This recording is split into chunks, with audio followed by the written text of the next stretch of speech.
আমিও একদিন সাধারণ বাঙালি মায়েদের মতো হয়ে যাব, বললেন নুসরাত।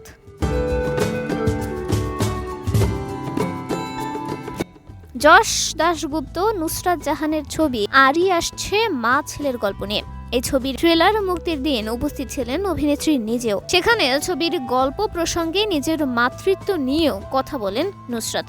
নুসরাত বলেন, এই ছবি যশ তার মাকে উৎসর্গ করছে, আমি আমার বাবা মাকে উৎসর্গ করছি।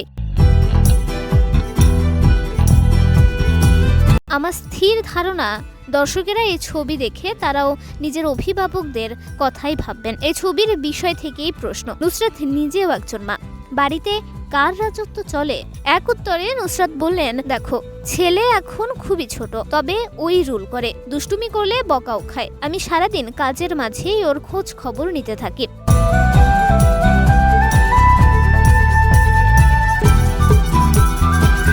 নুসরাত বলেন, আমিও হয়তো অন্য বাঙালি মায়েদের মতোই হয়ে যাব। আসলে বাঙালি মায়েদের কাছে বাচ্চারা বড় হতেই চায় না, সেই ছোট্টটিই থেকে যায়, আগলে আগলে রাখে। আর এর ট্রেলার দেখে দর্শকদের থেকে ভালো সাড়া মিলছে বলে জানিয়েছেন অভিনেত্রী। আগামী 25 এপ্রিল মুক্তি পাচ্ছে।